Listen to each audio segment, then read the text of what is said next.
जयो ब्रज जनरञ्जना जयो जमुना तीरावनचारी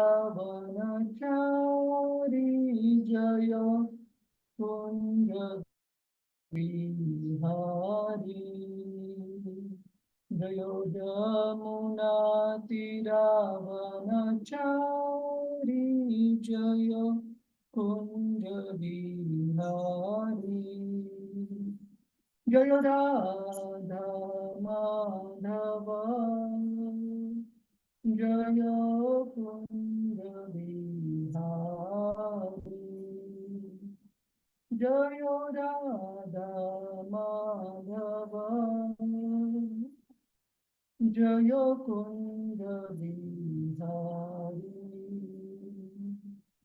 जयो श्री कृष्ण चैतन्य प्रभु नित्यानंद श्री अद्वैता गदाधर श्रीवास आदि भक्तवृंद हरे कृष्णा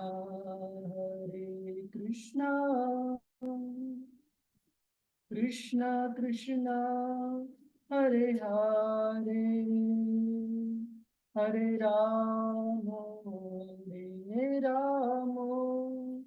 राम राम हरे हरे हरे कृष्णा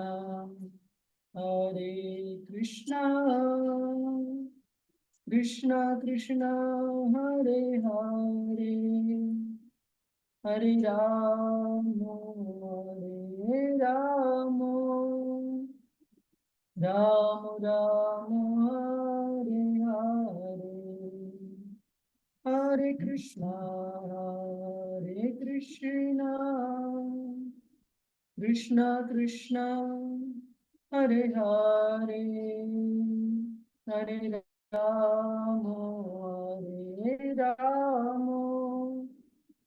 राम राम हरे हरे हरे कृष्णा कृष्णा कृष्णा हरे हरे हरे राम राम राम हरे हरे हरे कृष्णा कृष्णा कृष्णा हरे हरे हरे राम राम राम हरे हरे जयो राधा माधव श्री राधे राधा गोविंद श्री राधे जयो जगन्नाथ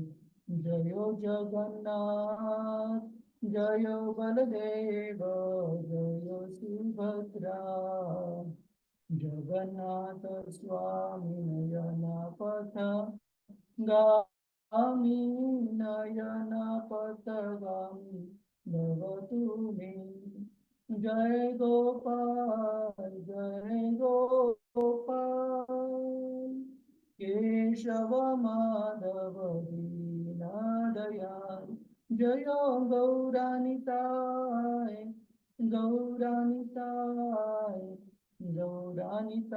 जय गौरानिताय जय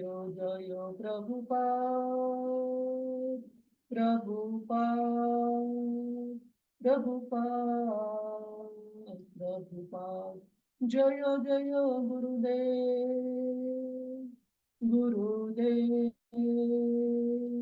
गुरुदेव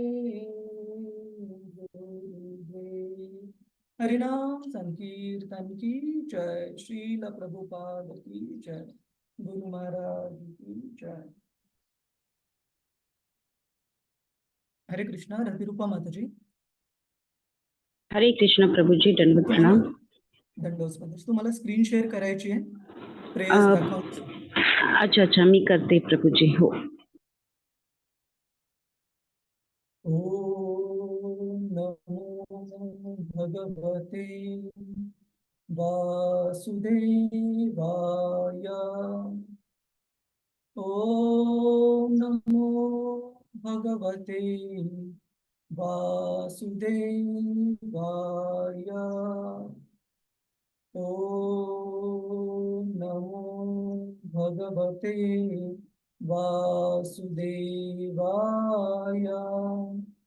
नारायणं नमस्कृत्य नरं चैव नरोत्तमं देवीं सरस्वतीं व्यासं ततो जयमुदीरये. नष्टप्रायेषु अभद्रेषु नित्यं भागवत सेवया भगवतीरुत्तमश्लोके भक्तिर्भवति नैष्टिकी. कृष्णाय वासुदेवाय देवकीनन्दनाय च नन्दगोपकुमाराय गोविन्दाय नमो नमः. ॐ अज्ञानतिमिरन्धस्य ज्ञानाञ्जनशलाकया चक्षुरुन्मिलितं येन तस्मै श्रीगुरवे नमः. श्रीचैतन्यमनोभीष्टं स्थापितं येन भूतले स्वयं रूप कदा मह्यं ददाति स्वपदान्तिकं. वन्देऽहं श्रीगुरो श्रीयुतापदकमलं श्रीगुरो वैष्णवांश्च. श्रीरूपं सागरजातां सहगना रघुनाथान्वितं तं सजीवं साद्वैतं सावधूतं परिजनसहितं कृष्णचैतन्यदेवं श्रीराधा कृष्णपदां सहगना ललिता श्रीविशाखान्वितांश्च. हे कृष्ण करुणा सिंधु दीनबंधु जगत्पते गोपेश गोपिका कांत श्रीराधा कांत नमोस्तुते. तप्त कांचन गौरांगी श्रीराधे वृंदावनेश्वरी वृषभानुसुते देवी प्रणमामि हरिप्रिये. वाञ्छाकल्पतरुभ्यश्च कृपासिन्धुभ्य एव च पतितानां पावनेभ्यो वैष्णवेभ्यो नमो नमः. नमः ॐ विष्णुपदाय कृष्णपृष्ठाय भूतले श्रीमते भक्तिवेदान्त स्वामिन् इति नामिने. नमस्ते सरस्वते देवे गौरवाणी प्रचारिणे निर्विशेष शून्यवादी पाश्चात्य देशतारिणे. जय श्री कृष्ण चैतन्य प्रभु नित्यानंद श्री अद्वैत गदाधर श्रीवासादि गौर भक्त वृंदा. हरे कृष्ण कृष्ण कृष्ण हरे हरे हरे राम राम राम हरे हरे. हरे कृष्णा प्रभूजीज माताजीज, आपल्या सर्वांचं स्वागत आहे आजच्या श्रीमद भागवतम चर्चेमध्ये. दंडोत. आणि जसं मी आपल्याला मागच्या वेळेस सांगितलेलं की मी फॅमिलीला इकडे भारतामध्ये मूव्ह करत आहे, तर कृष्णाच्या दयेने आम्ही व्यवस्थित पोहोचलेलो इथे आणि अजून घर वगैरे सेट करायचं बाकी आहे, पण हळूहळू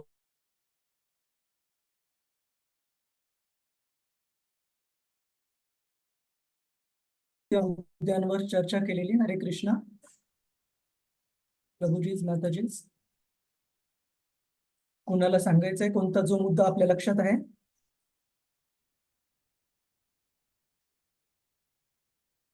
गणेश कुलकर्णी प्रभू, किरण जाधव प्रभू, क्षितिजा माताजी, मनीषा जोशी माताजी, मंजरी माताजी, प्रवीण जाधव प्रभू आणि बाकीचे भक्त. अंजली माताजी. हरे कृष्ण प्रभूजी. हरे माणस माणसाचं ऐश्वर्य म्हणजे त्याच्याकडे जे काही विज्ञान आहे तशा पण 5 गोष्टी सांगितल्या होत्या आणि त्याच्यावरती ह्या ज्या 5 गोष्टी आहेत त्याचा त्यांनी कधीही गर्व नाही केला पाहिजे याच्यामध्ये. त्या परमेश्वराच्या सेवेमध्ये आपण कसं त्या गोष्टी वापरू शकू हा आपण त्याचा विचार केला पाहिजे. तर त्याच्यामध्ये एक जन्म होता.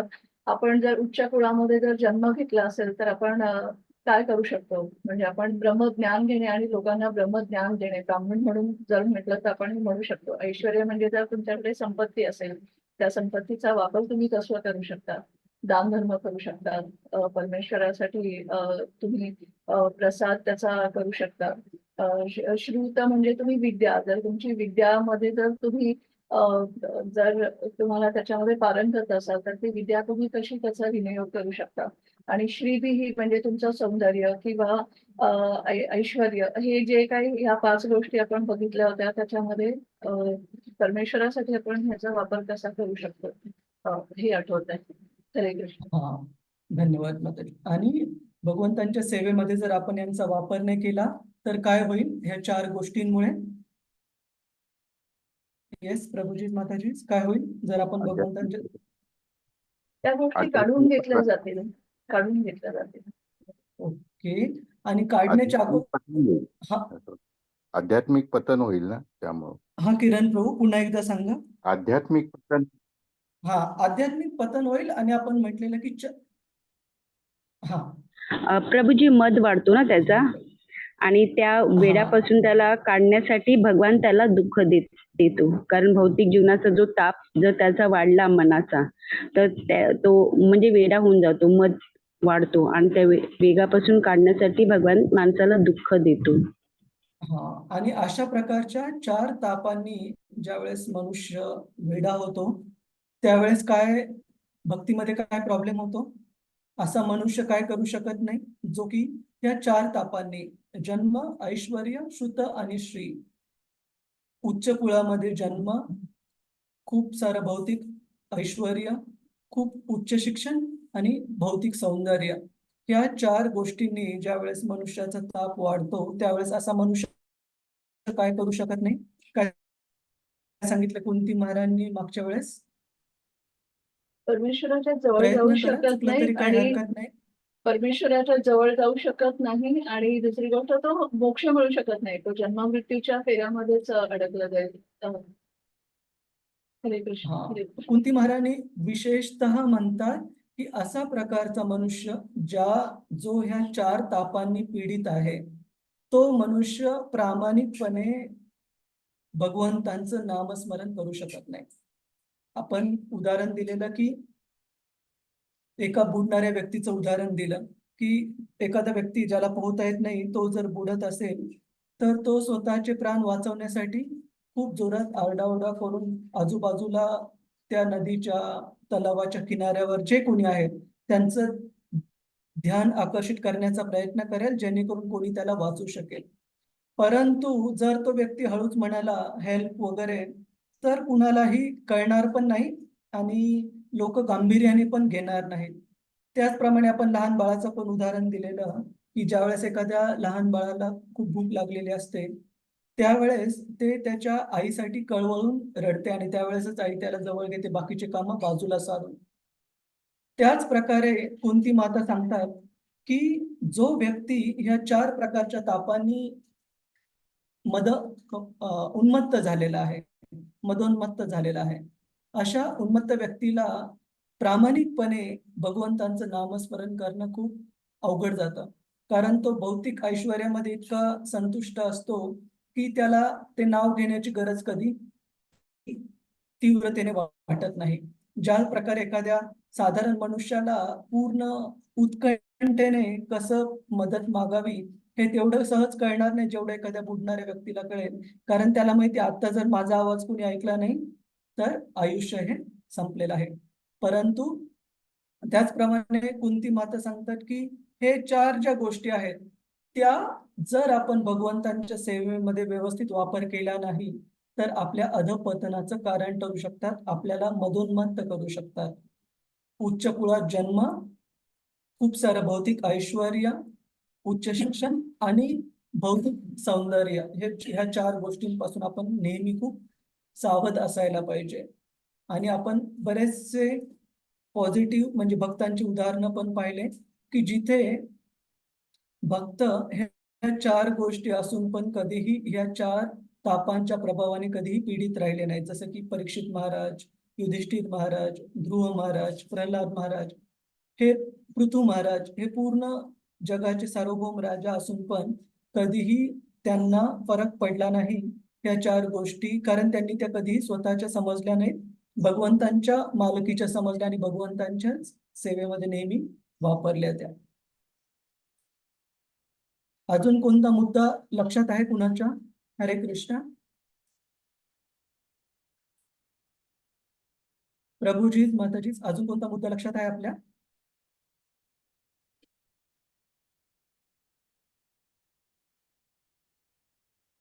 गणेश कुलकर्णी प्रभू, संजय पाटील बाबुमे प्रभूजी, सुनील मटकरी प्रभू, सुषमा नाही माताजी. आठवते मला. अच्छा अच्छा, ठीक आहे. मंजरी माताजी, विजया जाधव माताजी, हरे कृष्णा. सुषमा माताजी. आपण अजून एक मुद्दा चर्चेला की भगवंत हे कशा प्रकारे अकिंचन भक्तांचे हे संपत्ती आहेत. कुंती माता म्हणतात, नमो अकिंचन वित्ताय. वित्त म्हणजे धनसंपत्ती. आणि कुणाची धनसंपत्ती आहे भगवंत? हे अकिंचन म्हणजे भौतिक दृष्टीने ज्या भौतिक आनंदाच्या उपभोग करण्याच्या ज्या आशा आकांक्षा आहेत त्यांचा त्याग केलेले असे भक्त. अकिंचन म्हणजे कोणत्याही भौतिक उपभोगाची ज्यांना इच्छा नाही ठेवलेली आहे, अशा भक्तांचे भगवंत हे धनसंपत्ती आहेत. कशामुळे सांगितलंय अशा भक्तांची धनसंपत्ती? येस प्रभूजी, माताजी, प्रयत्न करा, चुकलं तरी काही हरकत नाही. पूजा माताजी, पूजा राखे माताजी, कशामुळे अशा भौतिक दृष्टीने अकिंचन भक्तांची धनसंपत्ती म्हटलेलं आहे भगवंतांना?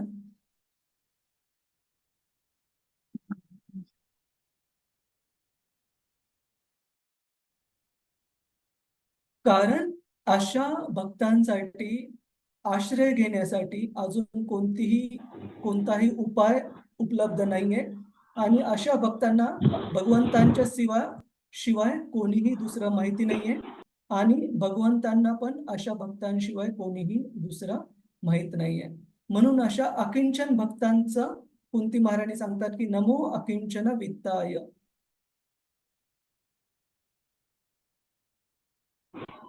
प्रभूजी, भगवंतांना पूर्णपणे हिंदीन करून टाकतात, कारण ते पूर्णपणे भगवंतावरतीच हे असतात, आश्रित असतात. बरोबर ना प्रभूजी? बरोबर आहे. आणि आपण हे पण चर्चा केलेली की जेवढ्या स्तरावर एक भक्त भगवंतांवर पूर्णपणे अवलंबित आहे, पूर्णपणे आश्रय घेतलेला आहे, तेवढी भगवंत त्या भक्ताला पण कधीच एकटा पडू देणार नाही. त्या भक्ताची नेहमी कोणत्याही स्थितीमध्ये काळजी घेतील.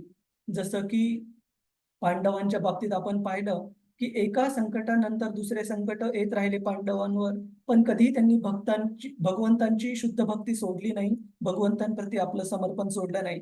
आणि त्याचमुळे पांडवांना वनात जरी पाठवलं गेलं, लक्षागृहात जरी जाळून मारण्याचा प्रयत्न केला गेला, भीमसेनाला विष जरी खाऊ घातलं गेलं, मनुष्यांची हिंसा करणाऱ्या राक्षसांसमोर जरी पांडवांपैकी भीमसेन गेला, तरीही भगवंतांनी एका क्षणासाठी पांडवांना कधी एकटा पडू दिला नाही आणि नेहमी त्यांच्या सोबत राहिले. तर अशा प्रकारच्या अकिंचन भक्तांची, अकिंचन म्हणजे ज्यांचं की भौतिक इच्छांचा उपभोग करण्याची बिलकुल प्रवृत्ती नाहीये, ज्यांनी भौतिक इच्छांचा पूर्णतः त्याग केलेला उपभोगांच्या, अशा अकिंचन भक्तांची भगवंत हे वित्ताय, वित्त म्हणजे पैसा, वित्त म्हणजे धनसंपत्ती, अशा अकिंचन भक्तांचे भगवंत हे वित्त आहेत, पूर्ण धनसंपत्ती आहे. आणि ज्याप्रमाणे भगवंत हे 3 गुणांच्या परे आहेत, त्याचप्रमाणे भगवंतांचे शुद्ध भक्त पण 3 गुणांना लांघू शकतात, पार करू शकतात भगवंतांच्या कृपेने. आणि एक मिनिट थांबा. आत्मा रामाय शांताय. आत्मा रामाय म्हणजे की भगवंत हे सेल्फ सॅटिस्फाईड म्हणजे आत्मसंतुष्ट आहेत. अशा आत्मसंतुष्ट भगवंतांना बाकीच्या कोणत्याही दुसऱ्या गोष्टींची गरज नाहीये स्वतःला संतुष्ट ठेवण्यासाठी. परंतु आपल्या भक्तांच्या प्रती ते विशेष प्रकारे काळजी करतात. तर भगवंतांचा 2 प्रकारचा व्यवहार आपण पाहिला, की भगवंतांच्या भक्तांच्या प्रती ते त्यांना नेहमी मदत करण्याचा, त्यांना संरक्षण करण्याचा प्रयत्न करतात. आणि त्यांच्याकडून काही चुका जरी झाल्या तरी कर्मफळांचं जे फळ आहे, ते जे कर्मफळांचं चक्र आहे त्यानुसार कर्मफळ भेटण्याच्या ऐवजी भगवंतांच्या शुद्ध भक्तांसाठी भगवंत हे स्वतः त्यांना काय शुद्धीकरण द्यायचंय ते देतात, परंतु कर्माच्या चक्रामध्ये त्यांना अडकू देत नाहीत आपल्या भक्तांना. परंतु जे कोणते भौतिकवादी व्यक्ती आहेत, ज्यांना भगवंतांना समर्पण करण्याची ज्यांची मानसिकता नाहीये, त्यांच्यासाठी भगवंत हे शांताय. शांताय म्हणजे न्यूट्रलिटीला आपण मराठीमध्ये म्हणतो तटस्थ. की अशा भौतिकवादी व्यक्तींचे जे कर्मफळ आहेत ते त्यांच्या कर्माप्रमाणे हे प्रकृतीचे नियम त्यांना कर्मफळ देत राहतात. प्रकृती त्यांना कर्मफळ देत राहते. त्याच्यामध्ये भगवंत आधीमध्ये काही लक्ष देत नाहीत. म्हणजे भगवंत तटस्थ राहतात. परंतु ज्या वेळेस कोणी भक्त भगवंतांच्या सेवेमध्ये स्वतःला समर्पित करतो, अशा भक्तांच्या चुका असू किंवा अशा भक्तांचे केलेले कोणते कार्य असू, भगवंत स्वतः त्याची जिम्मेदारी घेतात आणि त्यांचं शुद्धीकरण करतात. आपल्याला कुणाला एखादं उदाहरण लक्षात आहे प्रभूजीच माताजी? अशा कोणत्या भक्तांचं ज्यांच्याकडून काही चूक झालेली, पण भगवंतांनी ती चूक स्वतः कडे घेतली, त्या आपल्या भक्तांना समोर तोंडावर पडू दिलेलं नाही, स्वतः भगवंतांनी आपल्या भक्तांचं रक्षण केलेलं आहे. कोणत्या भक्तांचं उदाहरण आपल्या लक्षात येत आहे की भगवंतांच्या भक्तांकडून मोठी चूक झाली, परंतु भगवंतांनी स्वतः त्यांना सांभाळून घेतलं? हरे कृष्ण. अजामेळ. अजामेल. ओके. अजामेल निश्चित छान उदाहरण आहे, कारण भगवंतांचं नामस्मरण त्यांनी शेवटच्या क्षणी पूर्ण तन्मयतेने केलं. आणि ते तर भगवंतांना पण बोलवत नव्हते, आपल्या मुलाला बोलवत होते, परंतु नाव जे होतं ते नारायण त्यांनी भगवंतांचं घेतलं आणि भगवंतांनी लगेच विष्णुदूतांना पाठवलं अजामेल यांना वाचवण्यासाठी.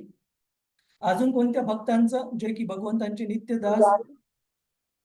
हा पूजा माताजी. मृगारी जे आधी मृगारी. तर मृगारी कडून ज्या कोणत्या चुका झाल्या, जे कोणते पाप झाले माताजी, ते त्यांनी भक्तीमध्ये समर्पण करण्या अगोदर झाले. ठीक आहे.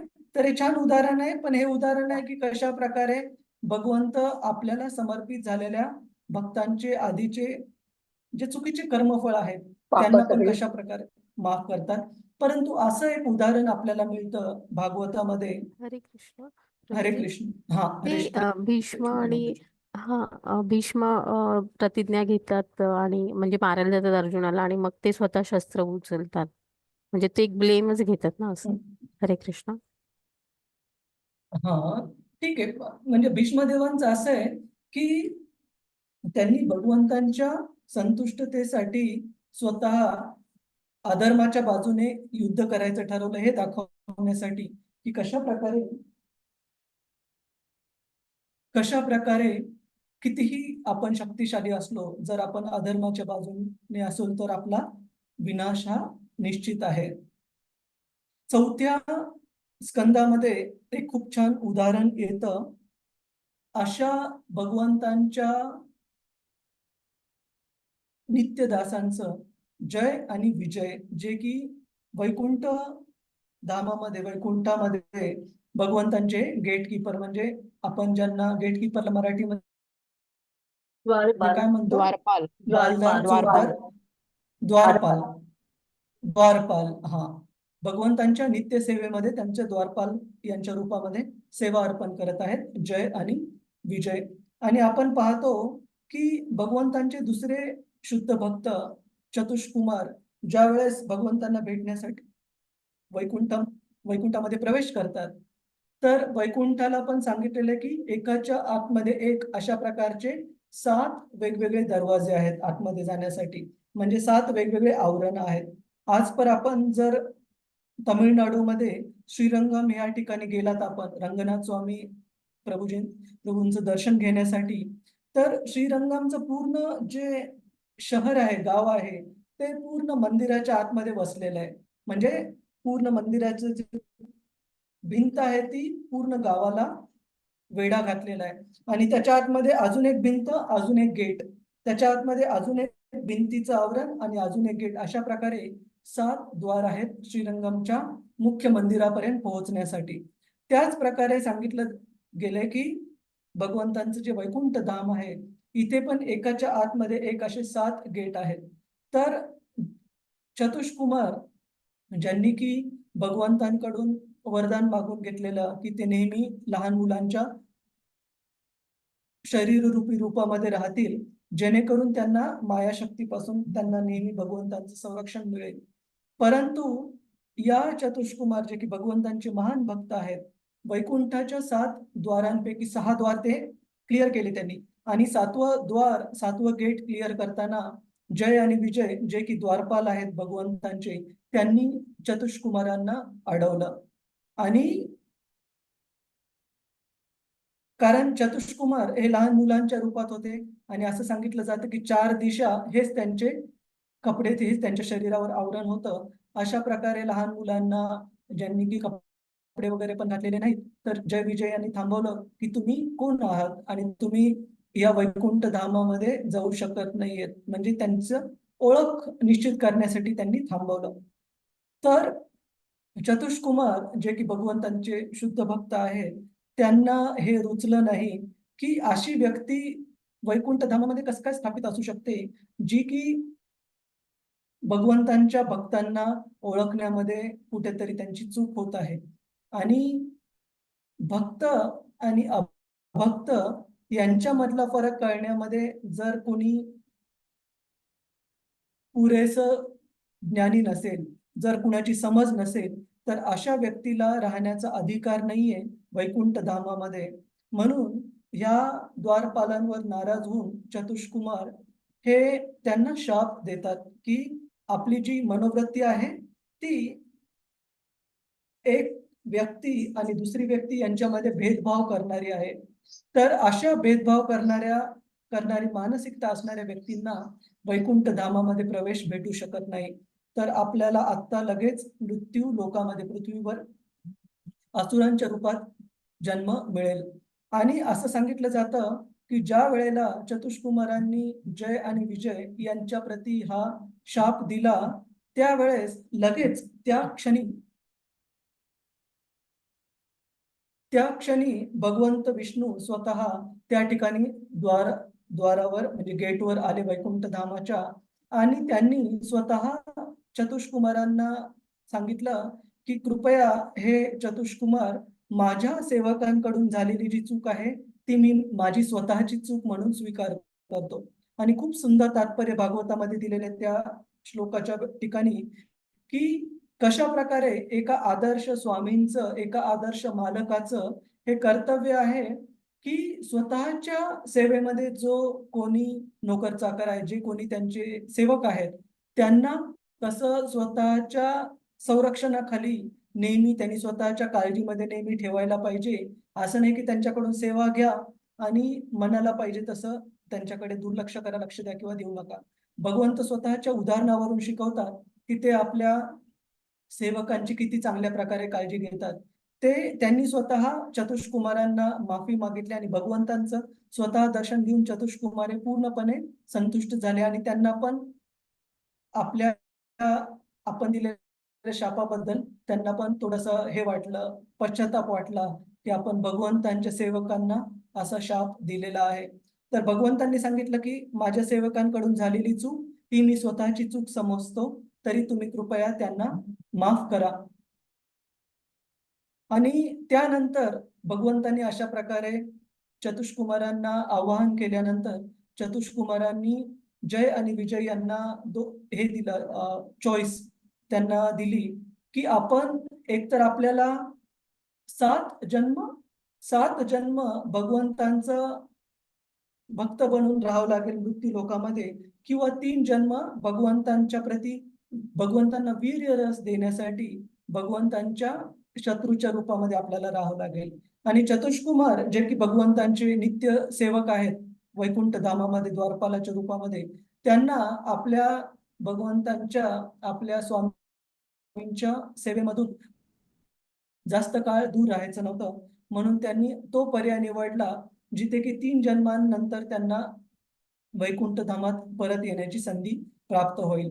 म्हणून 3 जन्मांमध्ये असुराचा जन्म त्यांनी स्वीकारला आणि त्यामुळे ते असं सांगितलं जातं की रावण, कुंभकर्ण, शिशुपाल, दंतवक्र आणि नंतर कोण अजून प्रभूजीच माताजीच अजून कोणत्या रूपात आलेले? हिरण्यकशिपू आणि हिरण्याक्ष. हा, हिरण्याक्ष. हा, या 3 जन्मांमध्ये जय आणि विजय यांनी भगवंतांना वीर्यरस दिला. वीर्यरस दिला म्हणजे भगवंतांच्या शत्रुत्वाच्या रूपामध्ये त्यांनी भगवंतांशी हे ठेवला, द्वेष ठेवला. आणि तो द्वेष इतका अनन्यसाधारण होता की अशा महान असुरांना मारण्यासाठी भगवंतांनी स्वतः अवतार घेतला. तर सांगण्याची गोष्ट ही आहे की भगवंतांचे जे भक्त आहेत त्यांच्या झालेल्या चुका भगवंत कसं स्वतःकडे घेतात. आणि असे भक्त कधी यांना चुका झाल्यामुळे शिक्षा जरी प्राप्त झाली तरी भगवंत एक गोष्ट जरूर अरेंज करतात. कोणती गोष्ट आहे ती? प्रभूजीच माताजीच, भगवंतांच्या भक्ताकडून चूक झाली तरी भगवंत काय करतात? कोणती गोष्ट अरेंज करतात? आत्ताच्या उदाहरणावरून काय केलं त्यांनी जय आणि विजय यांच्यासाठी? भगवंतांनी पर्याय ठेवला ना एक. पर्याय ठेवला आणि त्या पर्यायाचं अंततः हेतू काय होता? प्रयोजन काय होता तो पर्याय त्यांनी ठेवण्याचा? परत लवकर त्यांच्याकडे जावं. हा खूप महत्वाचा मुद्दा आहे प्रभूजीच माताजी, की भगवंतांच्या भक्तांकडून कधी काही चुका जरी झाल्या तरी भगवंत त्या भक्ताला लवकरात लवकर शुद्धीकरण देऊन पुन्हा सेवेमध्ये कसं त्याला व्यवस्थित स्थित करता येईल हे बघतात. आणि याबद्दल एक खूप सुंदर वाक्य येतं शास्त्रांमध्ये की अशा स्वामींचे जे सेवक आहेत ते खूप महान आहेत, जे आपल्या स्वामींची सेवा कधीही सोडत नाहीत. आणि अशा सेवकांचे स्वामी हे त्याहूनही महान आहेत की जरी सेवक कोणत्या चुकीने कधी सेवा सोडून गेले तरी ते स्वामी त्या सेवकांनी केलेली सेवा कधीही विसरत नाहीत आणि त्या सेवकाला पुन्हा आपल्या सेवेमध्ये पुन्हा रुजू करण्यासाठी, स्थापित करण्यासाठी ते पुन्हा प्रयत्न करतात. तर भगवंतांना अशा प्रकारचं स्वामी म्हटलंय की आपण जरी जन्मोजन्मांतरासाठी भगवंतांना विसरत आलेलो आहोत एका जन्मानंतर दुसऱ्या जन्माकडे, परंतु भगवंत हे कधी आपल्याला विसरलेले नाहीयेत. आपण केलेली थोड्यातली थोडी पण भगवंतांनी लक्षात ठेवलेली आहे आणि आपल्याला या जन्मामध्ये त्या भक्तीमध्ये पुढे प्रगती करण्यासाठी भगवंतांनी आपल्याला संधी उपलब्ध करून दिलेली आहे. कुणाचा काही प्रश्न आहे प्रभूजीज माताजीज या गोष्टीवर? की 2-3 गोष्टी आपण चर्चा केली.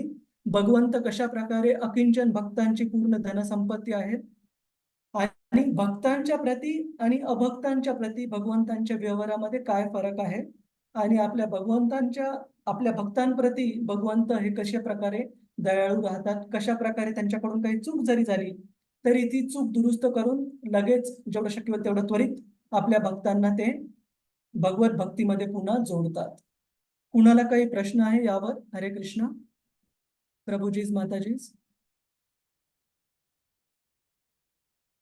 ठीक आहे, आपण पुढे जाऊ. श्लोक क्रमांक 28 कृपया तुम्ही म्हणण्याचा प्रयत्न करा.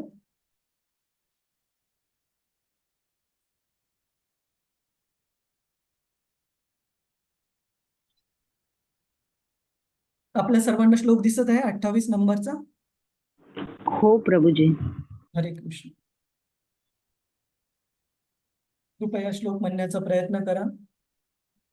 मन्ये त्वां कालम् ईशानम्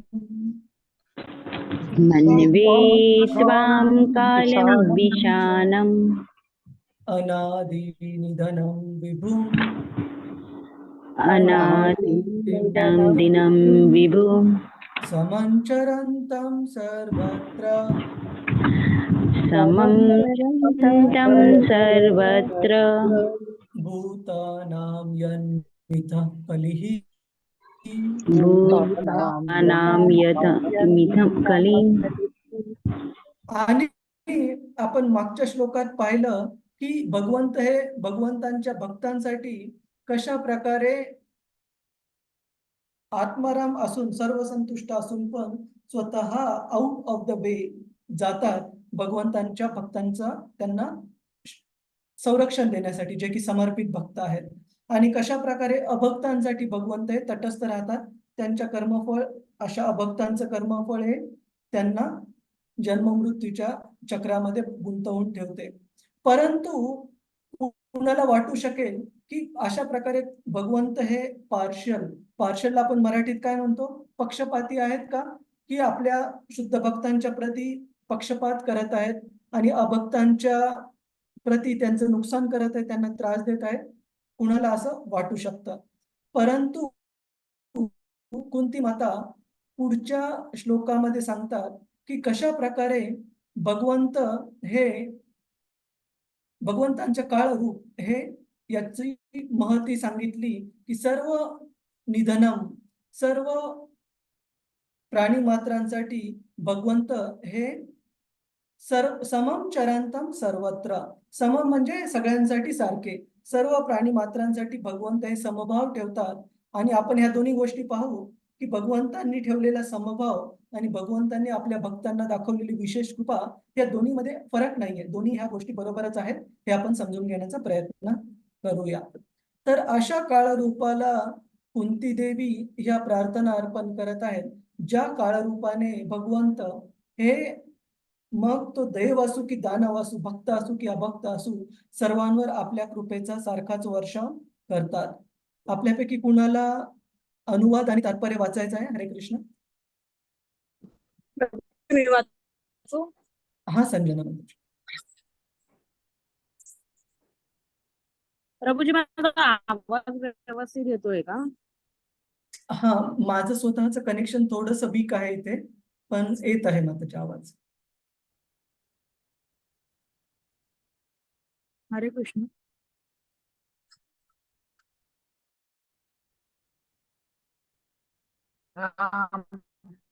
प्रभूजी, मला आवाज येतोय. हरे हरे कृष्ण. आवाज येत नाहीये, कदाचित माझ्या कनेक्शनचा इश्यू असेल. मी व्हिडिओ बंद मी वाचू करतो का एक मिनिट. प्रभूजी? हा, रतिरूपा माताची वाचत. प्रभूजी, त्यांचा आवाज येत नाहीये. अच्छा, तुम्ही वाचा हा. रतिरूपा. प्रभूजी, माझा अच्छा, आवाज ठीक. येतोय का? संजना माताजी, थोडस आवाज ब्रेक होत आहे मध्ये. आणि रतिरूपा माताजी, तुमचा बॅकग्राऊंड आवाज खूप जास्त आहे. हा, मी वाचू का?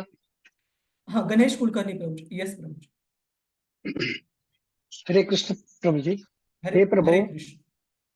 हे प्रभू, मी तुम्हाला शाश्वत काळ, परम नियंत्रक, आदी अंतरहित, सर्वस्थित जाणते. तुम्ही आपल्या दयेचा सर्वांवर सारखाच वर्षाव करता. प्राणी मात्रातील पारस्परिक मतभेद त्यांच्या सामाजिक संबंधातून निर्माण होतात. तात्पर्य वाचू प्रभूजी? हा प्रभूजी. कुंती देवीला हे माहित होते की भगवान श्रीकृष्ण तिचे पुतणेही नव्हते आणि माता पित्यांच्या कुळातील एक साधारण सदस्यही नव्हते. श्रीकृष्ण हे आदिपुरुष असून सर्वांच्या हृदयात परमात्म्याच्या रूपाने वास करणारे आहेत, हे ती चांगले जाणून होती. भगवंताच्या परमात्मा रूपाचे दुसरे नाव काळ आहे. हा शाश्वत काळ आपल्या सर्व चांगल्या वाईट कृत्यांचा साक्षी आहे आणि त्या कार्याच्या प्रतिक्रिया तो ठरवून देतो. आपण का आणि कशासाठी दुःख भोगावे असे म्हणण्यात काही अर्थ नाही. वर्तमानात आलेला भोग कोणत्या दुष्कृत्यामुळे आला ते आपण विसरून जातो, परंतु परमात्मा नेहमी आपल्या समवेत आहे याची आपण नेहमीच आठवण ठेवली पाहिजे. परमात्मा हा झालेल्या, होत असलेल्या आणि होणाऱ्या सर्व गोष्टी जाणतो. तसेच भगवंताच्या परमात्मा या रूपाद्वारे क्रिया प्रतिक्रियांचे नियमन केले जात असल्यामुळे भगवंत सर्वश्रेष्ठ नियतेंपेक्षा श्रीकृष्णाच्या नियतेन सुद्धा आहेत. श्रीकृष्णांच्या अनुमती वाचून गवताचे पाते देखील हलत नाही. जीवांना त्यांच्या योग्यतेनुसार देता येईल तितके स्वातंत्र्य दिलेले आहे आणि त्या स्वातंत्र्याचा दुरुपयोग त्यांच्या दुःखाला कारण होतो. भगवत भक्त स्वतःच्या स्वातंत्र्याचा दुरुपयोग करीत नाहीत, म्हणून ते परमेश्वराचे सुपुत्र आहेत. इतर जीव आपल्या स्वातंत्र्याचा दुरुपयोग करतात, म्हणून शाश्वत काळाने ठरविलेल्या दुःखांचा ते भोग करतात. जीवांना होणारे सुखदुःख काळाकडूनच प्राप्त होत असते. ते सर्व अनंत काळाने पूर्व नियोजन करून ठेवलेले असते. जशी न मागता दुःखे मिळतात, तशी सुखे सुद्धा न मागता मिळतात, कारण काळाने ते पूर्वीच नियोजितलेली असतात. त्यामुळे कोणीही भगवंताचा शत्रू किंवा मित्र नसतो. स्वतःच्या नियतीचा परिणाम म्हणून प्रत्येक जण सुख दुःखे भोगतो. समाजातील भेदभावांच्या वागणुकीने जीवांनीच नियती निर्माण केलेली असते. प्रत्येक जण भौतिक प्रकृतीवर मात करण्याची इच्छा करतो व अशा प्रकारे प्रत्येक जण परमेश्वराच्या देखरेखीखाली स्वतःची नियती निर्माण करीत असतो. भगवंत सर्व व्यापक आहेत, त्यामुळे प्रत्येकाच्या कर्माचे ते साक्षी आहेत. तसेच ते आदी अंतरहित असल्यामुळे त्यांनाच नित्यकाल अथवा काल असे म्हणतात. हरे कृष्ण प्रभू. धन्यवाद प्रभूजी. तर इथे सांगितलं आहे की भगवंत हे कसे भक्तांच्या प्रती आणि अभक्तांच्या प्रती हे पक्षपाती नाहीयेत. इथे एक तात्पर्यातली एक ओळ वाचतो मी. जीवांना त्यांच्या योग्यतेनुसार देता येईल तितके स्वातंत्र्य दिलेले आहे आणि त्या स्वातंत्र्याचा दुरुपयोग त्यांच्या दुःखाला कारण होतो. भगवत भक्त स्वतःच्या स्वातंत्र्याचा दुरुपयोग करीत नाहीत, म्हणून ते परमेश्वराचे सुपुत्र आहेत.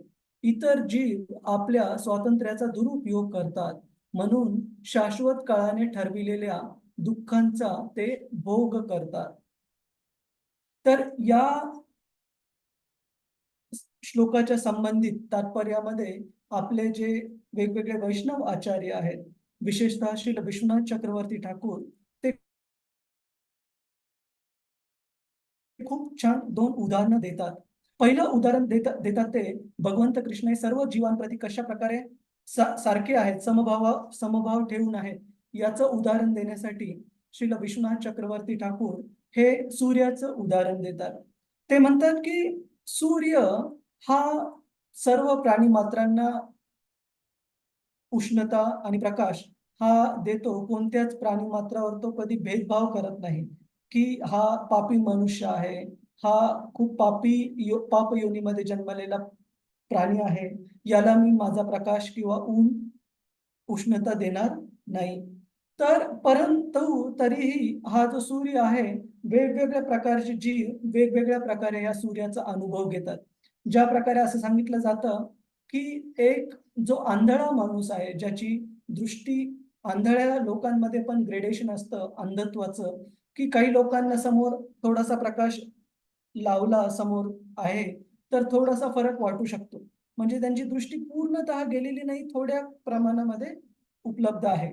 परंतु जे पूर्ण 100% आंधळे व्यक्ती आहेत, त्यांच्या समोर बल्ब लावला, काही केलं तरी त्यांना काही फरक जाणवणार नाही डोळे बंद असताना. आणि त्या अशा व्यक्तींसाठी सूर्यप्रकाश हा असून नसल्यासारखा आहे. कारण दिवस असला, सूर्यप्रकाश असला तरी अशा व्यक्तींसाठी दिवसामध्ये आणि रात्रीमध्ये काही फरक नाहीये. त्याच प्रकारे दुसऱ्या प्रकारच्या प्राण्यांचं उदाहरण दिलंय. चक्रवात पक्ष्याचं उदाहरण दिलेलं आहे की ज्या प्रकारे आपण बघतो पावसाळ्यामध्ये चातक पक्षी हा पावसाचं शुद्ध पाणी केवळ ग्रहण करण्यासाठी, बाकीचं कोणतंही पाणी उपलब्ध असलं तरी तो चातक जो पक्षी असतो तो पावसाच्या थेंबाच्या पाण्याची आतुरतेने वाट पाहत असतो. त्याचप्रमाणे चक्रवात पक्षी असं सांगितलंय की जो सूर्य किरणांनी आपली ऊर्जा, आपल्या शरीरामध्ये शक्ती प्राप्त करतो. तर अशा चक्रवात पक्षासाठी सूर्य हे पूर्ण जीवन किंवा मृत्यू आहे. जर सूर्य दिसला नाही तर असा चक्रवात पक्षी हा सूर्याची जी ऊर्जा आहे ती शोषण करू शकणार नाही, ती घेऊ शकणार नाही. त्याच प्रकारे जे कोणते रात्री ऍक्टिव्ह असणारे जे एंटिटीज आहेत, जसं की चोर, डाकू, दरोडेखोर असू द्या किंवा रात्री निशाचर प्राणी असू द्या, जसं घुबड वगैरे काही काही प्राणी आहेत जे केवळ रात्रीच बाहेर निघतात, दिवसा ते झोपून एका ठिकाणी शांत असतात. तर अशा प्रकारच्या निशाचर व्यक्तींसाठी किंवा प्राण्यांसाठी सूर्य जो आहे तो एक डिस्टर्बन्स आहे, तो एक अडथळा आहे. का? कारण जे कोणते चोर, दरोडेखोर, डाकू असतात किंवा आपण पापमय कृत्याची ठिकाणं पण पाहिलं, जसं बिअर बार असो, डान्स बार असो, हे जे असतात गोष्टी रात्री खूप उत्साहाने चालू राहतात. परंतु सकाळ झाली, सूर्य उगवला की लगेच बंद करावं लागतं यांना. का? कारण अशा तामसिक अवस्थेतल्या गोष्टी एकदा सूर्य उगवल्यानंतर सत्वगुण ज्यावेळेस मुख्य असतो सकाळी-सकाळी, त्यावेळेस या तामसिक गोष्टी टिकू शकत नाहीत. त्याचप्रमाणे सूर्य हा एकच सूर्य असला तरी आंधळ्या व्यक्तींसाठी, चक्रवात पक्ष्यासाठी आणि चोर, दरोडेखोर, डाकू किंवा घुबड अशा प्रकारच्या निशाचर प्राणी मात्रांसाठी अडथळा राहतो किंवा त्यांना जीवनाचा स्रोत राहतो, त्यांना जीवनाचा मिळणारा स्रोत राहतो शक्तीचा. त्याच प्रकारे भगवंत हे पण अभक्त असू, मग ते शिशुपाल, दंतवक्रासारखे असू किंवा दुर्योधनासारखे असू, कर्णासारखे असू, अशा सर्व व्यक्तींना भगवंतांच्या दृष्टीसमोर आपला देहत्याग केल्यामुळे त्यांना उच्च गती प्राप्त झाली. तर अशा रीतीने कसं आपण समजू शकतो, आपल्यापैकी जर कुणी जर विचारलं की भगवंत हे सगळ्यांच्या प्रती समभाव ठेवतात, सारखे आहेत, मग असं का वाटतं की भगवंत मदत करतात आणि अभक्तांना कारण भगवंतांची भक्ती घेण्यासाठी कोणत्याही व्यक्तीवर कधीही बंधनं टाकलेले नाहीयेत. जसं आपल्यापैकी थोड्या वेळापूर्वी काही जणांनी उदाहरणं दिले, मृगारीचं उदाहरण दिलं, अजामेलचं उदाहरण दिलं. अतिशय पापमय मृगारीचं जीवन असू द्या, अजामेलचं जीवन असू द्या. परंतु ज्या वेळेस त्यांनी भगवंतांच्या शुद्ध भक्तांकडून समजा किंवा भगवंतांच्या कृपेने नामस्मरण स्वीकारलं, त्यावेळेस अशा आसुरिक प्रवृत्तीच्या लोकांचा पूर्णतः भगवंतांच्या शुद्ध भक्तीमध्ये प्रवेश मिळाला आणि भगवंतांची कृपा त्यांना प्राप्त झाली. तर कशा प्रकारे भगवंत समभाव ठेवून आहेत की आसुरिक प्रवृत्तीच्या लोकांना पण मुभा आहे भक्तीचं पालन करण्यासाठी आणि स्वतःला भगवंतांच्या पूर्णपणे समर्पित करण्यासाठी. आणि असं जर अशा आसुरिक प्रवृत्तीच्या लोकांनी केलं तर भगवंत अशा आसुरिक प्रवृत्तीच्या लोकांना, जीवांना पण पूर्णपणे संरक्षण देतात आणि आपली कृपा प्रदान करतात. अजून कोणतं उदाहरण आपल्या लक्षात आहे प्रभूजीच माताजी, जिथे खूप जास्त आसुरिक प्रवृत्तीचे लोक होते, सर्व प्रकारचे पापमय कृत्य केलेले, तरीही भगवंतांनी आपल्या भक्तांच्या कृपा त्यांना प्राप्त झाल्यामुळे त्यांना स्वीकार केला. वाल्या कोळीचे वाल्मिकी झाले ना, हा, कुणी दिली कृपा वाल्या कोळींना? नारद मुनी. नारद मुनी. नारद मुनी. खूप छान. अजून कोणतं उदाहरण? असे भक्त ज्यांनी आतापर्यंत बोलले. किरण जाधव प्रभूजी, कोणतं उदाहरण आपल्या लक्षात येत आहे अजून की जे आसुरिक प्रवृत्तीचे होते परंतु भगवंतांची कृपा अंततः त्यांना प्राप्त झाली, त्यांनी भगवंतांच्या जगाई मदाई. जगाय मदाय, येस, खूप छान.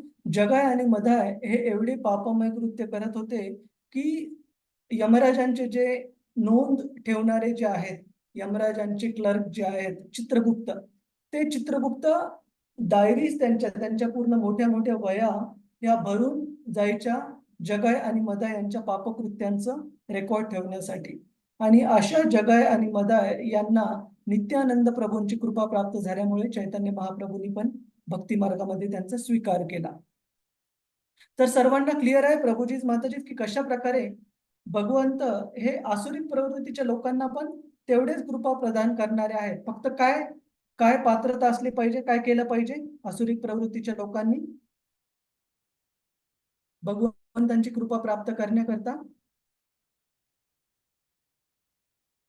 भगवंताचं नामस्मरण केलं पाहिजे, भगवंतावरती विश्वास ठेवला पाहिजे, त्यांची सेवा केली पाहिजे.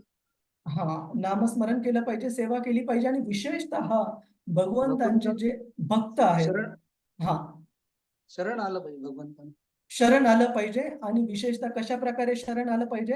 भगवंतांचे जे भक्त आहेत, जसं आपण जगा आणि मदाय यांच्या केसमध्ये पाहिलं, नित्यानंद प्रभू, तर अशा कळत नकळत भगवंतांच्या भक्तांच्या जर पालन केलं आज्ञांचं, ती सुकृती जर प्राप्त केली, त्यांची जर सेवा केली, तर भगवंतांची कृपा ही लवकरात लवकर प्राप्त होईल. तर अशा प्रकारे या श्लोकामध्ये कुंती माता कृष्णांना काळ रूपामध्ये त्यांची प्रशंसा करत आहे, त्यांचं गुणगान करत आहे आणि हे सांगत आहे की समम चरंतम सर्वत्र. कशा प्रकारे भगवंतांची कृपा ही सर्व प्राणी मात्रांसाठी सम प्रमाणात उपलब्ध आहे. फक्त एवढाच फरक आहे की कोणतं प्राणी मात्र ती कृपा कशा प्रकारे स्वीकार करेल ते महत्वाचं आहे.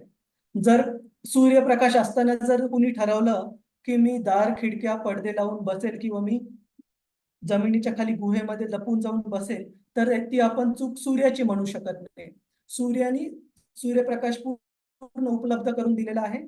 त्या व्यक्तीसाठी पाहिजे की कशा प्रकारे काळोखातून बाहेर यावं आणि सूर्याच्या प्रकाशाची, सूर्याची ऊर्जा स्वीकार करावी, मग त्याला त्याचा फायदा होईल. क्लिअर आहे प्रभूजीज, माताजीज? हरे कृष्ण. हरे कृष्ण प्रभूजी. येस माताजी, हरे कृष्ण. प्रभूजी थोडं एक्सप्लेन करा ना अजून, कारण की मला थोडं इंटरनेट कनेक्शन मुळे ब्रेक झालं मध्ये मध्ये, क्लिअर अच्छा नाही झालं. अच्छा, ठीक आहे. तर प्रभूजी, हा हा माताजी. मला एक आता आठवते, एक चांगलं उदाहरण, फक्त मला नाव आठवत नाहीये. एक साधू असतो, म्हणजे ते भक्त असतात, निस्सिम भक्त, आणि त्यांच्या बायकोला मुलबाळ नसतं, तर त्यांना एक हे भेटतात, तू दुःखी काय म्हणून त्यांना ते फळ काहीतरी देतात आणि ते बायकोला देतात, पण ते बायको ते खात नाही ती, आणि ते गोकर्ण आणि धुंडिका. गोकर्ण हा धुंदिका, गो- हा बरोबर, गोकर्ण आणि धुंडकरी धुंदुकारी. धुंडकरी हा हा, तर हे त्यांची एक कथा. उदाहरण खूप छान आहे की म्हणजे त्या धुंदुकारीचं संपूर्ण आयुष्य पापामध्येच झालेलं असतं, त्यांच्याच बायका त्याला हे करतात, आणि गोकर्णामुळे तर भागवताचं कथन केल्यामुळे धुंदुकारीला धुंडकरीला एका अ, भूताच्या याच्यामधून, म्हणजे हो, त्याला जे की स्थूल शरीर असतं त्याचं, हा, त्याच्याकडे स्थूल शरीर बरोबर, नसतं, सूक्ष्म शरीर असतं, अशा निम्न योनीमधून त्याचा उद्धार होतो. उद्धार होतो. धुंडकरीत. हा, खूप छान माताजी. आणि संजना माताजींनी अगोदर जे विचारलं की या श्लोकामध्ये आपण पाहत आहोत माताजी की भगवंतांच्या काळरूपाचं वर्णन आहे आणि कशा प्रकारे या काळरूपाचा जो प्रभाव आहे, भगवंतांची जी कृपा आहे, सगळ्या प्रकारच्या व्यक्तींसाठी, मग ते भक्त असू की अभक्त असू, सारखीच उपलब्ध आहे. फक्त व्यक्तीला पाहिजे की आपण ती कृपा स्वीकार करण्यासाठी तयार असावं. आणि यासाठी आपण दोन उदाहरणं दिले. सूर्याचं उदाहरण दिलं की सूर्यप्रकाश हा सर्व प्रकारच्या प्राणी मात्रांसाठी, मनुष्यांसाठी उपलब्ध आहे. पण एखादा जर माणूस गुहेमध्ये जाऊन बसत असेल, त्या सूर्यप्रकाशामध्ये जात नसेल, तर ती चूक सूर्याची नाहीये. व्यक्ती पण तयार असला पाहिजे ती कृपा स्वीकार करण्यासाठी. भगवंतांचं पण त्याच प्रकारे आहे. भक्त आणि अभक्त या दोघांसाठी कृपा उपलब्ध आहे. कधी कधी अभक्त त्या कृपेचा लाभ घेत नाहीत, भक्त हे त्या कृपेचा लाभ घेतात. आणि अजून एक उदाहरण दिलेलं आहे, दुसरं उदाहरण, त्याच्यानंतर आपण पुढच्या श्लोकावर जाऊ. गंगेचं उदाहरण दिलंय की गंगा नदीच्या तटावर पण वेगवेगळ्या प्रकारची झाडं पाहायला भेटतात आपल्याला. मग काही प्रकारची झाडं असतील, जसं की आंब्याचं झाड वगैरे असेल, तर त्याचं जे फळ असेल ते गोडच चवीने लागणार, खूप छान लागणार. परंतु गंगेच्या ठिकाण किनाऱ्यावर, तटावर काही ठिकाणी लिंबाचं पण झाडाचं, लिंब म्हणजे आपलं लिंबूचं नाही, ह्याचं नीम ट्रीला आपण मराठीत काय म्हणतो? लिंबाचं झाड सगळ्यांना, कडुलिंबाचं. हा, कडुलिंबाचं झाड, की त्या कडुलिंबाच्या झाडाचे जे फळं असतात अतिशय कडवट असतात, पानं पण जे असतात अतिशय कडवट असतात. परंतु गंगेच्या पाण्याचा दोष नाही येतो. गंगेच्या पाण्याच्या प्रभावानेच आंब्यात गोडवा पण निर्माण होतो आणि कडुलिंबाच्या फळामध्ये कटुता पण निर्माण होते. परंतु तो गंगेच्या पाण्याचा दोष नाहीये. त्या गंगेच्या पाण्याचं पोषण स्वीकारून कशा प्रकारे ते झाड आपलं फळ किंवा आपले पानं निर्माण करतं, त्या प्रकारे त्याची चव राहते. त्याच प्रकारे भगवंतांची कृपा ही पण सर्व प्रकारच्या प्राणीमात्रांसाठी उपलब्ध आहे. कशा प्रकारे एखादा व्यक्ती त्या भगवंतांची शरण घेऊन आपलं जीवन समर्पित करतो, ती कृपा स्वीकारतो किंवा ती कृपा तशीच वाया जाऊ देतो, हे त्या व्यक्तीवर ठरलं जातं. हरे कृष्ण. ठीक आहे संजना माताजी. हो हो प्रभूजी, हरे कृष्ण. धन्यवाद प्रभूजी. हरे हरे कृष्ण. आपण पुढचा श्लोक पाहू आणि आपण हे तात्पर्य स्वतः एकदा घरी व्यवस्थित पहा. प्रभूजीच माताजीच महत्वाचे आहेत. एक श्लोक पाहू अजून.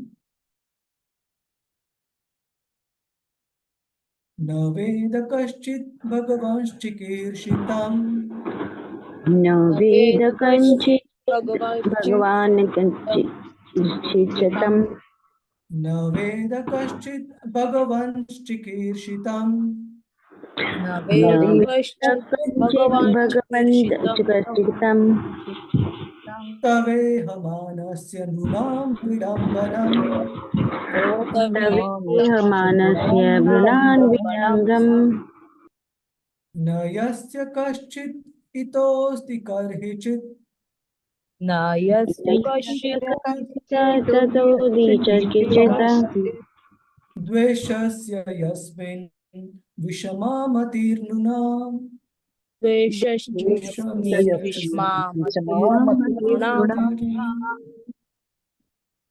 कुणाला वाचायला आवडेल? हरे कृष्ण. प्रभूजी मी वाचू? हा संजना माताजी. माझा आवाज येतोय व्यवस्थित? हा. थोडं इंटरनेट कनेक्शन मुळे. प्रभूजी तात्पर्य आणि अनुवाद दोन्ही वाचू? अर्थ वाचा. हे प्रभू, हरे कृष्ण. हे प्रभू, तुमच्या दिव्य लीला कोणीही समजू शकत नाही. त्या सामान्य मानवाप्रमाणे दिसतात आणि म्हणून भ्रमात टाकणाऱ्या आहेत. तुमचा प्रिय अथवा असूयेचा असा कोणताही विषय नाही. तुम्ही पक्षपाती असल्याची लोक केवळ कल्पना करतात. प्रभूजी तात्पर्य पण वाचायचं? हा. तात्पर्य. हरे कृष्ण. पतित जीवांवर भगवंतांची कृपा सारखीच असते. वैर करावे असा एकही विषय त्यांच्या पुढे नाही. भगवान हा मानवी जीव असल्याची कल्पनाच मुळात चुकीची आहे. त्यांच्या लीला अगदी माणसासारख्या आहेत असे वाटते, परंतु त्या दिव्य आहेत. त्यात भौतिक अशुद्धीचा गंधही नाही. ते आपल्या शुद्ध भक्तांविषयी पक्षपात करतात हा समज व्यर्थ आहे. परंतु सूर्यप्रकाश समोर असला तरी अंध मनुष्य सूर्याला पाहू शकत नाही. प्रकाश आणि अंधार या विरोधी गोष्टी आहेत, परंतु याचा अर्थ सूर्य आपला प्रकाश वाटण्यात पक्षपात करतो असे होत नाही. सूर्य किरणे सर्वांसाठी आहेत, परंतु त्यांचा स्वीकार करण्यात अंतर पडते. मूर्ख लोक समजतात की विशेष कृपा लाभासाठी भगवंतांची तोंड भरून स्तुती करणे म्हणजे भक्ती होय. खरे पाहता भगवंतांच्या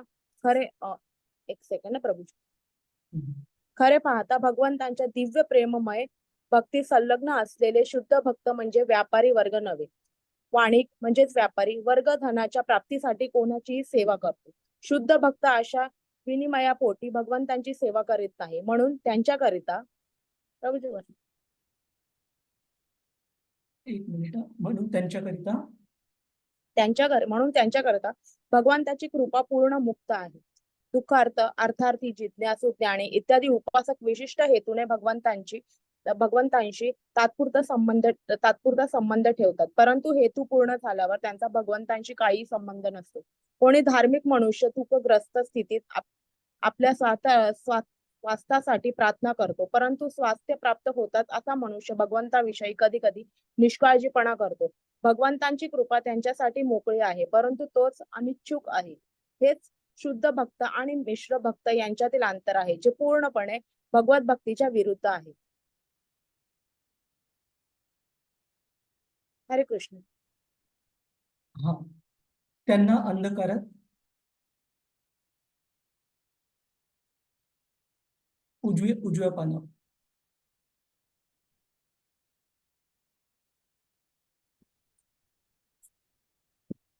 संजना माताजी. हा प्रभूजी. हा. त्यांना अंधकारात. प्रभूजी मला ऍक्च्युली दिसत नाहीये पण. हो. ठीक आहे मी वाचतो पुढचं. हो. जे पूर्णपणे भगवत भक्तीच्या विरुद्ध आहेत त्यांना अंधकारात असल्याचे समजले जाते. आवश्यकतेच्या वेळी जे भगवंतांची कृपा याचना करतात त्यांना भगवंतांची अंशतः कृपा मिळते. जे सर्वतोभावे सदैव भगवंतांच्या सेवेत संलग्न झालेले असतात त्यांना भगवंतांची कृपा, पूर्ण कृपा प्राप्त होते. भगवंतांच्या कृपेत कृपा मिळवणाऱ्यांकडून पक्षपात होतो, परंतु कृपाळू भगवंतांकडून नव्हे. जेव्हा भगवान परम कृपा शक्तीने या भौतिक जगात अवतीर्ण होतात, तेव्हा ते मानवाची भूमिका करतात आणि म्हणून असे वाटते की भगवान केवळ स्वतःच्या भक्तांचेच पक्षधर आहेत. पण ही वस्तुस्थिती नाही. त्यांची कृपा सारखीच वाटली जात असते. भगवंतांच्या उपस्थितीत कुरुक्षेत्राच्या युद्धात जे मृत्यू पावले ते आवश्यक ती पात्रता नसतानाही मुक्तीला प्राप्त झाले. भगवंतांच्या उपस्थितीत मृत्यू आल्यास आत्मा सर्व पापकर्मांपासून शुद्ध होतो आणि त्याला दिव्य धामात स्थान मिळते. कोणत्या तरी प्रकारे कोणी जर उघड्या सूर्यप्रकाशात जाईल तर त्याला हवा तितका उष्णतेचा आणि नील किरणांचा लाभ घेता येईल. अर्थात निष्कर्ष असा की भगवंत कदापि पक्षपाती नाहीत. त्यांना पक्षपाती समजणे ही चूक आहे. तर इथे वेगवेगळ्या प्रकारच्या प्राणी मात्रांचं वर्णन दिलेलं आहे की कशा प्रकारे भगवंतांची पण आदान प्रदान करण्यामध्ये 3 प्रकारचे लोक आहेत. एक आहेत की जे भगवंतांचे बिलकुल देणं घेणंच नाहीये. चांगली गोष्ट हो की वाईट गोष्ट हो, ना त्यांना कोणती कृतज्ञता आहे हृदयामध्ये. भगवंत आहेत किंवा त्यांचा काही हातभार आहे हे मानण्यासाठी त्यांची बुद्धी अजून तेवढी प्रगत झालेली नाहीये. दुसऱ्या प्रकारचे व्यक्ती आहेत जे की कठीण परिस्थितीमध्ये भगवंतांना मदत मागण्यासाठी जातात. जिथे सांगितलंय आर्त अर्थार्थी जिज्ञासू, दुःखार्थ अर्थार्थी जिज्ञासू आणि ज्ञानी. त्या 4 प्रकारचे जे उपासक आहेत, भगवंत सांगतात भगवद्गीतेत 7व्या अध्यायामध्ये की त्यांच्यामध्ये चांगली गोष्ट आहे की ते मदतीसाठी भगवंतांकडे जात आहेत. पण प्रॉब्लेमॅटिक गोष्ट ही आहे की ते गरज सर वैद्य मरो. ती गरज पूर्ण झाल्यानंतर त्यांना भगवंतांच्या भक्तीची जास्त गरज वाटू लागत नाही. परंतु एक शुद्ध भक्त जो आहे, जसं की प्रल्हाद महाराज नरसिंहदेवांना आपण त्यांनी हे प्रभू, जर तुम्ही मला कोणतं वरदान देण्यासाठी म्हणत आहात, मी आपल्या प्रती केलेल्या भक्तीमुळे, तर माझी भक्ती भक्ती नाही राहणार. जर मी माझ्या भक्तीसाठी जर तुमच्याकडून काही भौतिक उपभोग घेतले त्याच्या एक्सचेंजमध्ये, तर ती भक्ती काय होऊन जाईल? एक व्यापार होऊन जाईल. प्रल्हाद महाराज म्हणतात, सभृत्य सवयी वणिक, वणिक म्हणजे व्यापारी. तर हे प्रभू नरसिंहमध्ये माझी जी आपल्या प्रती भक्ती आहे ती एक शुद्ध भक्ती आहे आणि या भक्तीच्या बदल्यामध्ये आपण जर मला काही मोबदला देऊ केला आणि तो जर मोबदला मी घेतला भौतिक मोबदला, तर माझी भक्ती ही आपल्या प्रती एक व्यापार होऊन जाईल की मी आपल्याला भक्ती अर्पण करेन, तुम्ही मला भौतिक धनसंपत्ती, भौतिक ज्या कोणत्या गोष्टी आहेत त्या द्या. पण मग ती भक्ती नाही राहणार, तो एक व्यापार होऊन जाईल. आणि शुद्ध भक्त हे भगवंतांच्या प्रती अशा कधी व्यापारामध्ये जात नाहीत. ते भगवंतांच्या प्रती आपल्या प्रेमाने त्यांच्या सेवेमध्ये नेहमी जोडलेले असतात आणि कधीही भगवंतांच्याकडे इच्छेनुसार जात नाहीत की मी भगवत भक्तीमध्ये जर मी हे प्रयत्न केले तर माझ्या जीवनामध्ये हे कल्याण होईल किंवा हा भौतिक लाभ होईल. तर अशा प्रकारे आज आपण पाहिलं की भगवंतांचं आदान प्रदान, मग ते भक्त असू कुणी की अभक्त असू, या दोघांसाठी अपक्षपाती आहे, पक्षपाती नाहीये. आणि इथे उदाहरण दिलंय भागवतामध्ये कुरुक्षेत्रावरच्या युद्धभूमीवरच्या सर्व आसुरिक प्रवृत्तीच्या योद्ध्यांचं पण, की पांडवांचे जे सैनिक होते त्यांच्यासोबत कौरवांच्या सैन्याचे पण सारे सैन्य मारले गेले. तर बऱ्याचशा सैनिकांची, बऱ्याचशा महारथींची पात्रता नसताना सुद्धा केवळ आणि केवळ भगवंतांच्या उपस्थितीमध्ये त्यांनी आपला देहत्याग केला. त्याच्यामुळे त्यांना श्रेष्ठ गती प्राप्त झाली भौतिक जगतामध्ये. तर अशा प्रकारे हे समजणं चूक आहे की भगवंत हे भक्तांच्या प्रती पक्षपाती आहेत. कुणाला काही प्रश्न आहे? प्रभूजी, माताजीच आपण चर्चा केलेल्या या विषयावर.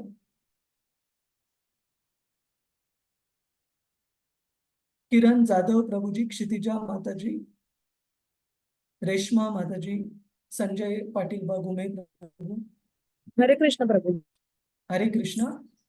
प्रभूजी, मला एक प्रश्न होता की भगवंतांच्या उपस्थितीमुळे जे महाभारत झालं, ज्याच्यामुळे सगळ्यांना तिकडे दिव्य स्थिती प्राप्त झाली. पण प्रभूजी, जेव्हा आपण तो एक प्रसंग बघतो, जेव्हा की अश्वत्थाम्याने पांडवांच्या ज्या सगळ्या मुलांना मारून टाकले आणि त्यावेळी दुर्योधनाला एक हे वाटलं, म्हणजे एक राग आला की असं नव्हतं करायला पाहिजे होतं, ते युद्धभूमीत नव्हते. मग तेच तोच राग जेव्हा द्रौपदीचं वस्त्रहरण करताना त्याने तो फील नाही केला प्रभूजी, तर असं कसं, म्हणजे तेव्हा त्याला ती बुद्धी नाही आली की आपण स्त्रीला कसा अपमान करू शकतो सगळ्यांना.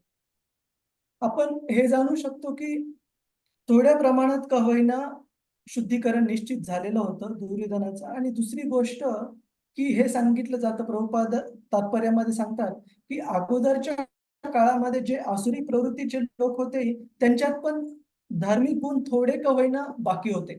मी तुम्हाला अजून उदाहरण देतो. किती मोठे असुर असू द्या, रावण असू द्या, जरासंध असू द्या, कंसाचा सासरा, जरासंधाबद्दल सांगितलं जातं की एवढा आसुरिक प्रवृत्तीचा माणूस, अतिथी आले, ब्राह्मण आले, त्यांना तो खाली हात कधीही जाऊ देत नव्हता. त्यांना म्हणेल ती हे दान तो देण्यासाठी तयार होता. त्याचप्रमाणे दुर्योधनाबद्दल पण इवन कुरुक्षेत्राचं युद्ध चालू असताना पण माताजी, ज्यावेळेस अर्जुन हा हा भीष्मांनी दिलेले 5 बाण मागण्यासाठी गेला दुर्योधनाजवळ, जे की 5 बाण त्यांनी विशेषतः तयार केले होते 5 पांडवांना ठार मारण्यासाठी. त्यावेळेस अर्जुनाने ते बाण मागण्याच्या अगोदर दुर्योधनाने त्याला विचारलं की हे अर्जुन, कसा आहेस तू? त्यांच्या कॅम्पमध्ये युद्ध सुरू आहे आणि अर्जुन कौरवांच्या कॅम्पमध्ये गेलाय. तर दुर्योधनाने विचारपूस केली, कसा आहेस, काय आहे, काय मदत करू तुला, सांग, तुला राज्य पाहिजे का, हे युद्ध मी थांबू का? ही पण ऑफर दिली दुर्योधनाने. पण अर्जुन एक क्षत्रिय असल्यामुळे तो कसा म्हणेल की युद्ध थांबवा म्हणून. तर अर्जुनाने केवळ आणि केवळ ते 5 बाण मागितले, ज्या 5 बाणांमुळे पांडवांचा मृत्यू होणार होता, 5 पांडवांचा. तर सांगण्याचा हेतू हा की जे आसुरिक प्रवृत्तीचे लोक होते त्यांच्यात पण काही धार्मिक वृत्ती त्या काळात उपस्थित होत्या माताजी. ठीक आहे, आपण जरासंधाचं उदाहरण पाहिलं, इवन दुर्योधनाचं पण उदाहरण पाहिलं. तर चुका निश्चित व्हायच्या, पण थोडीफार मात्रेमध्ये जे काही त्यांची धर्माची शिकवण त्यांच्या लक्षात आहे त्याप्रमाणे ते तेवढं थोडंफार का होईना नियम पाळण्याचा प्रयत्न करायचे. ठीक आहे, संजना माताजी, हरे कृष्ण.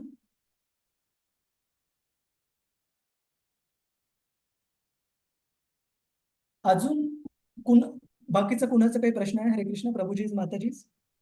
हरे कृष्ण प्रभूजी. हो, हरे धन्यवाद कृष्ण. प्रभू. हरे कृष्ण. माझा आवाज येतोय प्रभूजी? हा हा, पूजा माताजी बोला. प्रभूजी, भीष्मांना शरशय्येवर पश्चाताप झाला ना, म्हणजे भीष्मांना म्हटलेलं आहे, म्हणजे महाभाग जे म्हणतात ते, तर त्याच्यापैकी ते एक महाजनांपैकी एक आहेत ना. पण मग महाजनांपैकी बरोबर. भीष्मांनी पण म्हणजे दुर्योधनाची साथ दिली आणि सगळं जे आर्थिकदृष्ट्या अवलंबून होते, पण मग शरशय्येवरच त्यांना तसा हे झाला. मग हे तसंच उदाहरण म्हणता येईल का असं? सी, भीष्मदेव हे भगवंतांच्या सुरुवातीपासून, म्हणजे दुर्योधनाच्या पक्षात असताना पासून, सुरुवातीपासून कृष्णांचे नित्य शुद्ध भक्त आहेत. ठीक आहे, आणि त्यांनी दुर्योधनाची साथ याच्यासाठी नाही दिली की आर्थिक दृष्ट्या ते दुर्योधनांवर अवलंबून होते. त्यांनी दुर्योधनाची साथ याच्यासाठी दिली की कृष्णांची तशी इच्छा होती जगाला हे दाखवण्यासाठी की आपण भीष्म एवढे शक्तिशाली योद्धे जरी असू, जर आपण अधर्माची साथ दिली तर आपला अंत निश्चित आहे. आणि केवळ जगाला हा धडा व्यवस्थितपणे शिकवला जावं म्हणून त्यांनी स्वतःला त्या स्थितीमध्ये, ती स्थिती स्वीकारण्यासाठी त्यांनी तयार झाले.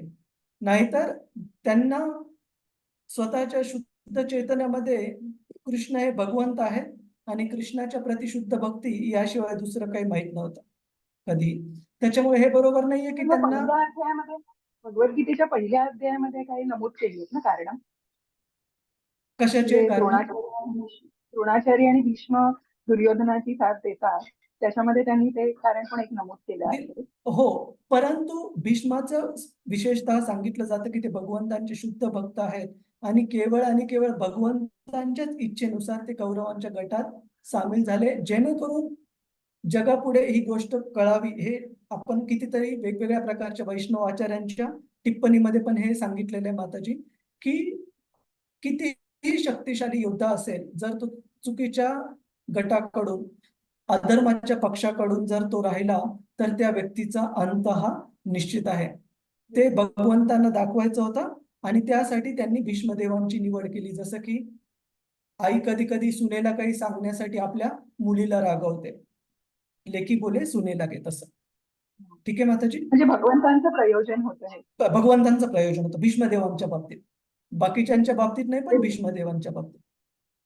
धन्यवाद प्रभूजी. हरे कृष्ण. हरे कृष्ण. धन्यवाद. मनीषा जोशी माताजी, हरे कृष्ण. हरे कृष्ण प्रभूजी.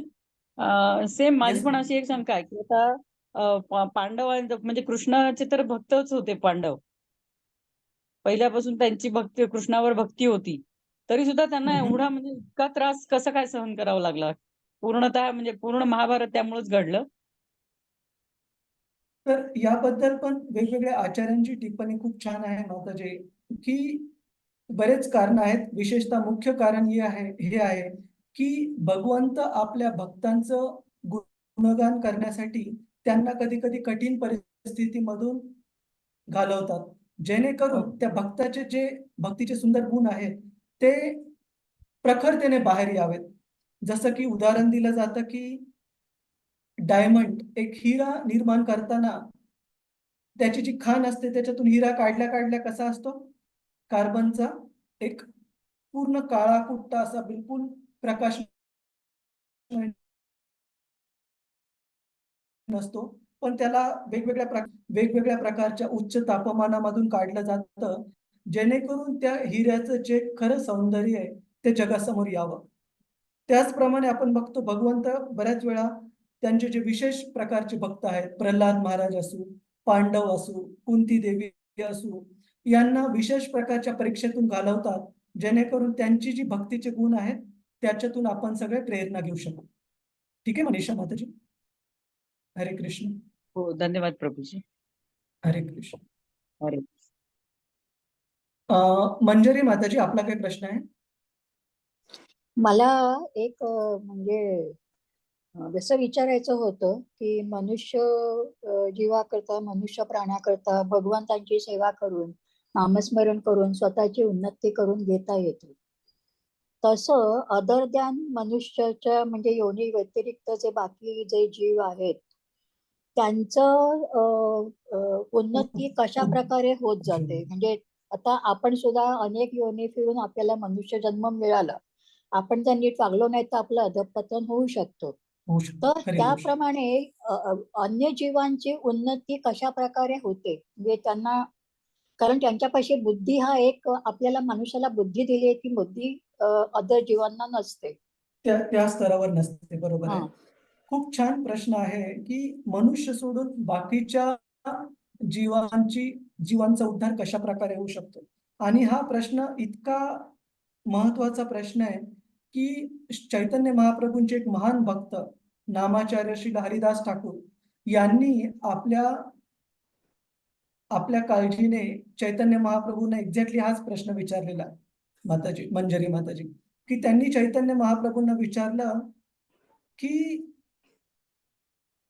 ऍक्च्युली त्यांनी नाही, चैतन्य महाप्रभूंनी त्यांना विचारलं की हे हरिदास, हे जे बाकीचे वृक्ष आहेत, प्राणी आहेत, कीटक आहेत, जलचर आहेत, यांचा उद्धार कशा प्रकारे होणार? भगवंतांच्या पण मनामध्ये काळजी होती आणि हरिदास ठाकूर यांनी सांगितलं की हे प्रभू, आपल्या नावानी नामस्मरण केल्याने केवळ नाव घेणाऱ्याचाच फायदा होत नाही, तर ते हरिनाम ज्या कोणत्या कीटकाच्या, मुंगीच्या, कोणत्याही प्राणी मात्रांच्या दुसऱ्या योनीमधल्या पण जर कानावर पडलं आणि ते जर नामस्मरण त्यांनी ग्रहण केलं हृदयामध्ये, निश्चित त्यांना त्या जन्मामध्ये पण उद्धार लगेचच्या लगेच मनुष्य जन्म प्राप्त करून असू द्या किंवा भगवत भक्तीचा त्यांना संधी प्राप्त मिळून असू द्या, मनुष्य जन्मामध्ये लगेच त्यांना उद्धार होईल.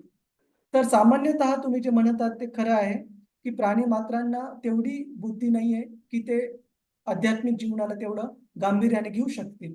परंतु येणं केणं प्रकारेनं जर त्यांनी भगवंतांच्या भक्तांच्या प्रती किंवा भगवंतांच्या प्रती काही सेवा अर्पण केली, भगवंतांच्या भक्तांची कृपा जर प्राप्त केली, तर त्यांना निश्चित लाभ होईल त्याचा. मी एक उदाहरण देतो, मग आपण आजची चर्चा कन्क्लूड करू. की बेंगॉल मधले सर्व भक्त दरवर्षी चातुर्मास्याच्या काळामध्ये रथयात्रेसाठी पुरीला यायचे, जगन्नाथपुरीला. आणि त्या भक्तांच्या ग्रुपचं जे जे लीड होते ते होते शिवानंद सेन प्रभू. ठीक आहे, बेंगॉलच्या सर्व भक्तांना ते सोबत आणायचे चैतन्य महाप्रभूंची भेट घालून देण्यासाठी जगन्नाथपुरीला. म्हणजे बेंगॉल मधून ओरिसा मधलं पुरी हे बरंच अंतर आहे, त्यांना जवळपास मला वाटतं काही आठवडे तरी लागायचे येण्यासाठी. तर अशा प्रकारे भक्तांच्या दिंडीमध्ये म्हणा, ग्रुपमध्ये म्हणा, चैतन्य महाप्रभूंना भेटायला जाणाऱ्या एक कुत्रा पण सामील झाला. रस्त्यानी मोकारचे कुत्रे असतात ना, तर ते एक कुत्रा, त्याला काही खायला वगैरे टाकला असेल शिवानंद सेन यांनी, पण तो पण भक्तांच्या ग्रुपमध्ये सामील झाला आणि भक्त चालत चालत तो कुत्रा पण बेंगॉल मधून जगन्नाथपुरीत गेला. आणि असं सांगितलं जातं की जगन्नाथपुरीच्या जस्ट आतमध्ये जाताना शिवानंद सेन यांना तो कुत्रा दिसेनासा झाला. त्यांनी विचार केला, अरे आतापर्यंत होता कुत्रा, आता कुठे गेला? एवढं त्याचं मोठं भाग्य की चैतन्य महाप्रभूंचं दर्शन घडलं असतं त्याला.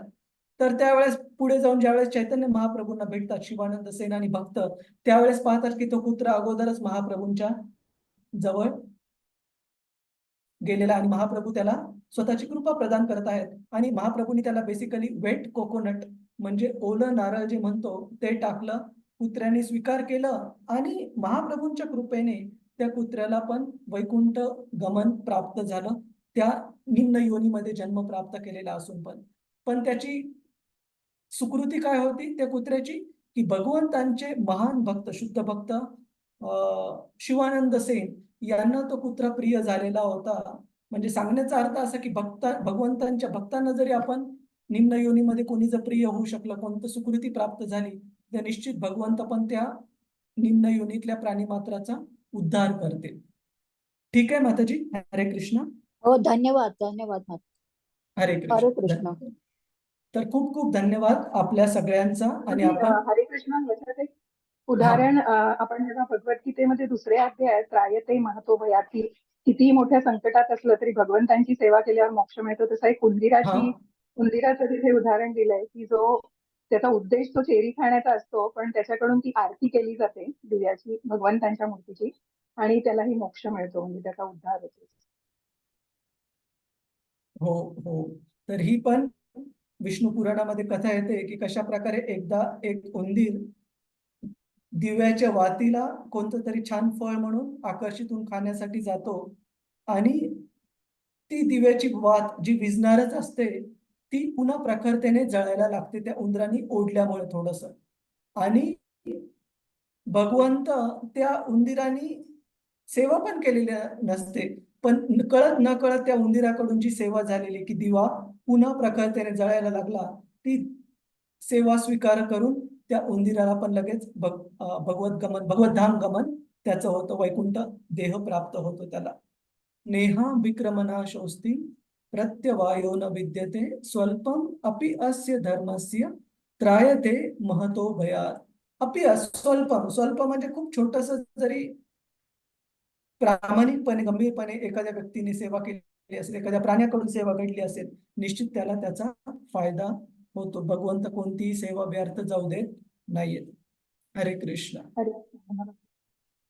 खूप खूप धन्यवाद प्रभूजीच माताजीच. वंश कल्प तरुभ्यश्च कृपा सिंधुभ्य एव च पतितानां पावनेभ्यो वैष्णवेभ्यो नमो नमः.